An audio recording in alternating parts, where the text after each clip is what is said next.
If Libra does to crypto what Amazon did to the internet, this could also very well be a reality.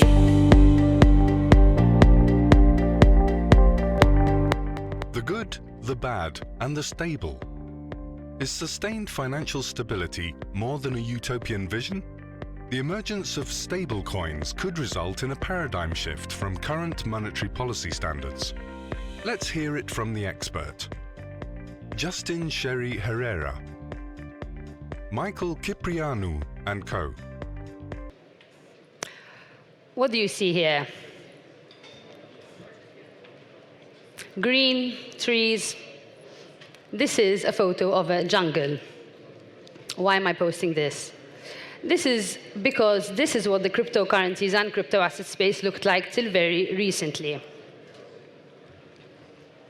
Ever since the global financial crisis in 2008, which ended up in billions being homeless and jobless, and which was caused as a result of deregulation and bad banking decisions, technology has been disrupting or enhancing the financial industry.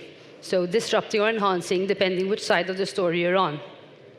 So in the last 10 years or so, we've been hearing words such as big data, quantum, AI, fintech, regtech, insurtech, blockchain, and crypto. Specifically in relation to crypto assets, top high-level institutions and global players such as the G7, EBA, ESMA, IMF have all met and discussed a token classification for these emerging assets. They have all agreed on 3 main groups. The first group is payment tokens. So tokens which could be used as a means of payment, they have some sort of value, and they can be used in exchange for goods and services. So for example, Bitcoin, Ether, stablecoins would classify as payment tokens. Secondly, we have utility tokens, so pure utility. For example, the BNB token, which would give access to the Binance platform. And then lastly, we have security tokens. And these are basically traditional securities, as we know them. So bonds, equities, commodities, oil, just recorded on a blockchain, and their rights and obligations are stored embedded in a token form. Now, are any of these crypto assets, crypto tokens, being adopted? One main question on every single person's mind is, do these crypto assets actually threaten traditional fiat currencies? Could they actually compete or replace fiat currencies? So in order to understand and respond to this question, we first need to go back to the basic principles of economics. So what is money? Money is not just a coin, a bank, a digital number on your bank account. However, it is value-driven, perception-based. So anything that can be used in exchange for goods and services can be quantified as money. If tomorrow we decide that apples and oranges can be used as an exchange, that could be the money of tomorrow. Besides this, 3 main key elements and characteristics of money are that they have to be a unit of account, be a medium of exchange, and have a stable store of value. So you can store it, you can exchange it, and there's stability. Besides this, 2 main conditions for a currency to be present and exist and survive as a currency are price stability and mass adoption. So many people say, Bitcoin is such an amazing currency because it is a medium of exchange. Yes, granted, it's a medium of exchange. However, since it's volatile, it's not going to incentivize the common public to convert all their fiat into crypto and start paying in Bitcoin. So we have a sort of chicken and egg situation over here. One final important element is elasticity. So money needs to be elastic. So for example, central banks apply methods which control inflation and deflation by using supply and demand techniques, Federal Reserve requirements, and so on. So do any of the crypto assets we have in circulation today satisfy any of these requirements or survive in these conditions I just explained? in come stablecoins to the rescue. So for those of you, for the sake of those who don't know what a stablecoin is a coin which derives its stability from an underlying asset. And over the years, we've been seeing four main groups, business models, emerge in terms of stablecoins. First, we have those which are fiat-backed. So, for example, Tether backed by the dollar, or Status backed by the euro. Then we have commodity-backed, so backed by commodities, could be oil or metals or whatever. For example, Paxos and Digix would fall in this category. We have collateral crypto-backed stablecoins, such as DAI token of MakerDAO, which is backed by Ether. And finally, we have a business model which is emerging called seigniorage-style stablecoins. Now, what this business model entails is applying an algorithm to control the supply and demand principles of money, so emulating central bank principles. So it's a kind of decentralized bank. In terms of best business model application, the seigniorage style stablecoins would be the best because they are completely decentralized and they have absolutely no connection to central bodies or third parties.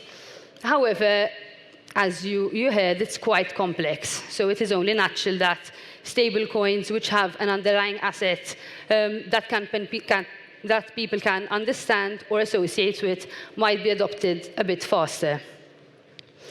In all the different types and products I mentioned of stablecoins, we have some which are gaining traction, like the DAI token, the Tether token.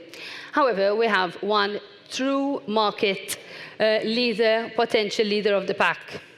And that, as I'm sure many of you have heard, is Libra. So for those of you who don't know, what is Libra?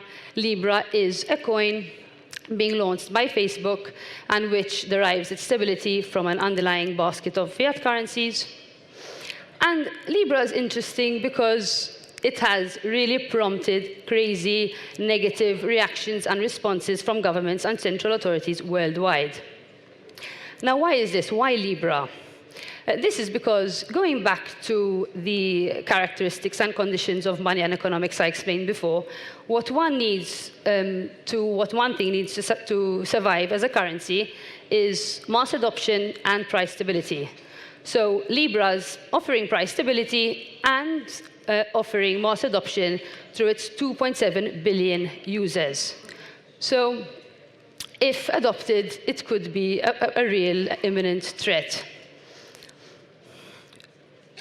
Could it be that leading industry leaders have cracked the code with understanding the principal laws of economics?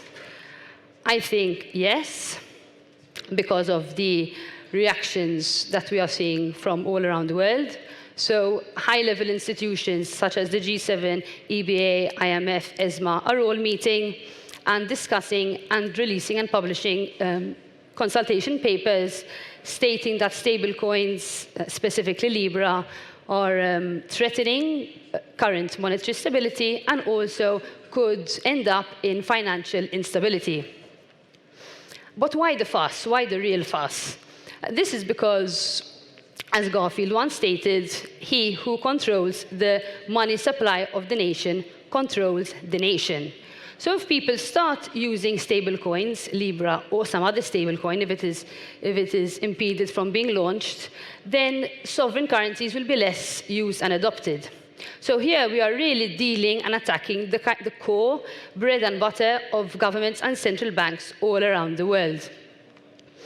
In fact, just a couple of days ago, some European Union member states, such as Germany and Holland and Spain, have communicated with the European Union that they should ban Libra altogether. How else have central banks responded to the emergence of stablecoins? Central bank digital coins. I'm not sure if you've heard of them or you know what they are. However, central bank digital coins are happening in the pipeline, and the Bank of International Settlements stated that 70% of all leading banks and financial institutions all around the world are actually heavily researching or building or implementing central bank digital coins. In fact, recently, the People's Bank of China stated that it will soon release its digital coin, and they also admitted that the announcement of Libra did affect the speed up of their operations. And also, just yesterday, the European Union stated that they are creating and working on building a European digital currency. I think it is quite ironic that the very institutions that Bitcoin was created to disrupt or circumvent are now making use of their very underlying technology to fight back. So just in my conclusion, I'd like to really try and transfer the bigger picture in all this. So in order to understand why stablecoins are such a revolution, we need to understand the basic infrastructure of economies. So on the one side, you have banks, payments, currencies, and on the other side, you have capital markets, securities. And these two are quite interlinked. Now, why am I mentioning capital markets? Capital markets players are now exploring the use of the DLT application in order to enhance their infrastructure and reorganize the security value chain. Now, one major element of capital markets is post-trade settlements. At the moment, when it comes to trading, central banks are plugged in when it comes to the settlement of securities. So if capital markets are transferring to DLT, then the settlement part also needs to be in a tokenized form. And that is why it is no surprise why central banks all around the world are experiencing massive FOBA. And this is actually real. We have announcements from the Australian Stock Exchange, Malta Stock Exchange, Switzerland Stock Exchange, all stating that they will be launching their platforms on DLT. And also in 2018, about 1 billion euros in investments were given to capital markets DLT-based products. So here, stablecoins can satisfy the purpose of currency and also help in the post-trade settlements of capital markets. So in conclusion, who will win in the ugly battle between stablecoins and central bank digital coins, David versus Goliath? Should we also just be advocating the emergence of stablecoins and crypto for the purposes and means of control, money, power, hunger? Or should we also look at crypto from a perception of the common good, serving a purpose for the common good? So imagine not being able to save money, open up a bank account. As probably many of you know by now, this is a reality for about 2 billion people around the world. However, these people all have mobile phones, so crypto could be the answer. If Libra does to crypto what Amazon did to the internet, this could also very well be a reality. Thank you.